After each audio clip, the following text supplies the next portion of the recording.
Hello, hello there, students. Welcome back to our discussions of understanding mental health. So we're now on our part three. So today, I'll be talking about the common misused mental health terminologies.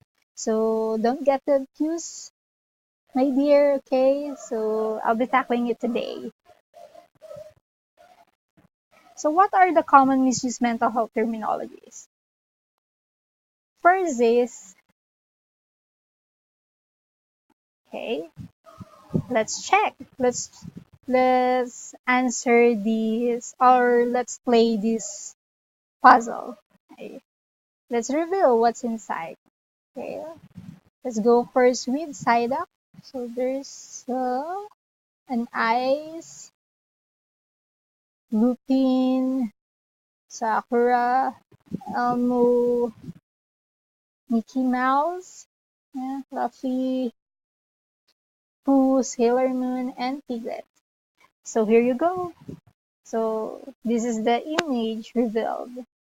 I'll give you time to absorb and to internalize what's on the picture. So learn the difference, students. Okay. So what's the difference between sad and depression? So depression is a longer-term mental illness. It impairs social, occupational, and other important areas of functioning. Okay. Next is sadness, which is a natural reaction to situations that cause emotional upset or pain. For example, you ask your parents to buy you chocolates or to buy you a new gadget, an iPhone, but they don't grant your wish. So you feel upset. You felt sad. So that's sadness. And depression means because of that, you cannot, because of that upset, because of that pain, you are no longer cope up with it.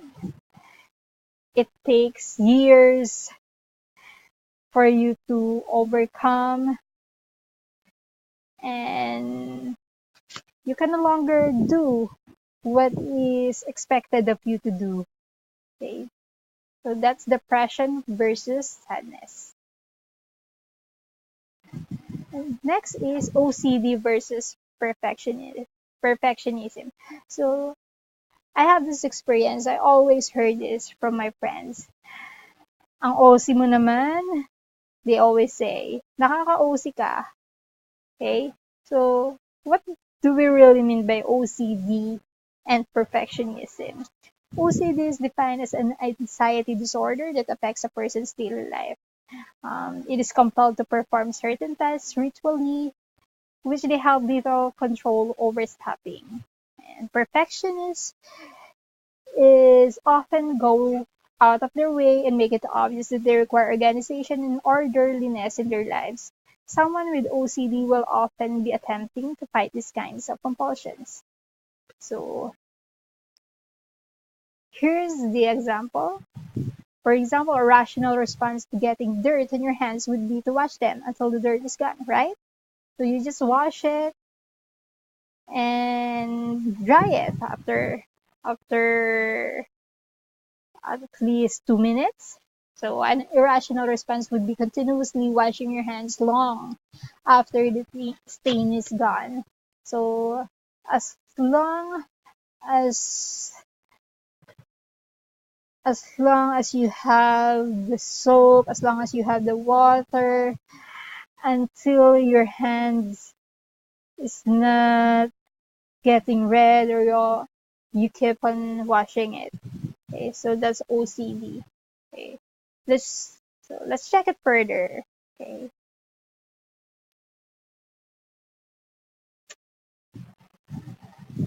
which one has OCD?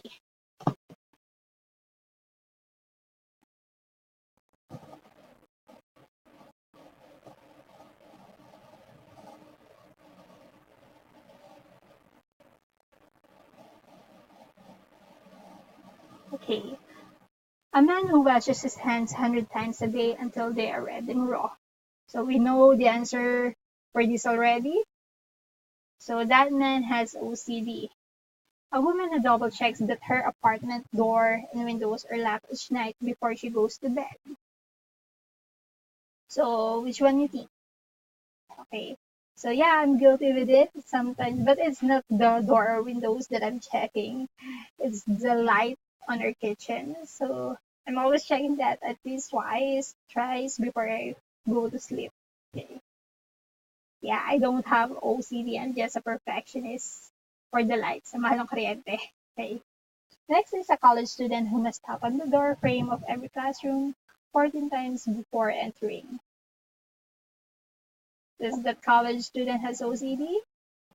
Let's check. Yeah, the college student has OCD. A woman who dedicates all her spare time and money to build her record collection. Which do you think? Okay, so that woman is just a perfectionist. So she just loved her fan, her favorite singer, maybe. Um, that's how she loves her favorite bands. That's why he put the record collection in her house. Okay, so that's the difference between OCD and perfectionism. Next is bipolar and mood swings. So what's the difference? So are there is a difference between mood swings for regular people and mood swings for bipolar disorder. So in regular people, the mood swings usually do not interfere with your life. If you're a little bit down or a little bit up, you can still go to work. So you can still see your friends, you can still go to the movies, you can still make dinner. Okay? So while a person with mood swings and is and has a bipolar disorder, so they disrupt their life already, sometimes completely, to the point that they don't want to live anymore. Okay, so they get manic. So again, the difference is mood swings, they can still make time for friends.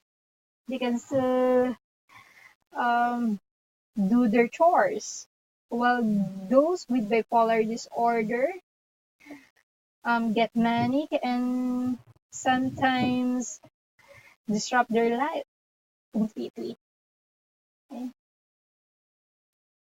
Next is ADHD versus high energy. So ADHD, these are people who have severe difficulties focusing their attention and organizing their thoughts. So this means that person with HD and ADHD not only struggle with attention, but they also are likely to have problems following instructions and keeping organized. While highly energized people they can usually focus what is necessary to accomplish a goal. Next is phobia versus fear. Fear is the emotional response to real or perceived imminent threat, whereas anxiety is anticipation of future threat. Okay? Phobias are anxiety disorders involving fear or anxiety that is excessive or out of proportion to the object or situation. So there are factors specific to cultural norms in order for us to identify if a person has phobias or just fear. Okay. So maybe you can think of different phobias that you know. For example, claustrophobia. There's a lot actually. So sometimes fear, just fear on cockroaches. because they smell bad. Okay, so so here are more of the difference between the two. Fears, feelings of angst while on top floor or of a tall building. Tension when a larger dog approaches you and walk. Nervousness uh, during takeoff on an airplane. So these are fears. So as for phobias, turning down a job because it's in a skyscraper. Avoiding the park because you might see a dog. So you might see a dog. Okay. So that's the difference between phobias and fear. Fear tension when a larger dog approaches you on a walk. So approaches. So for phobia, avoiding the park because you might see a dog. Okay. Next is not going on a family vacation because you have to fly to the island. So just because of the flying to the island, you will not go for a family vacation, even though it's safe enough. Okay. So again, I have here another sample for the difference between the two. An old elevator or bridge may spark feelings of fear and anxiety. In this situation, some people are able to manage discomfort, control their fears, and carry out daily activities without too much distraction. But a phobia produces a strong reaction of fear or anxiety. People with a phobia work hard to avoid certain situations, objects, or places. And they may experience fear, anxiety, even when the situation, object, or place is not imminent. Okay. So those are just the common misuse um, mental health mental health terminologies. So hope that helps. Hope you won't get confused again.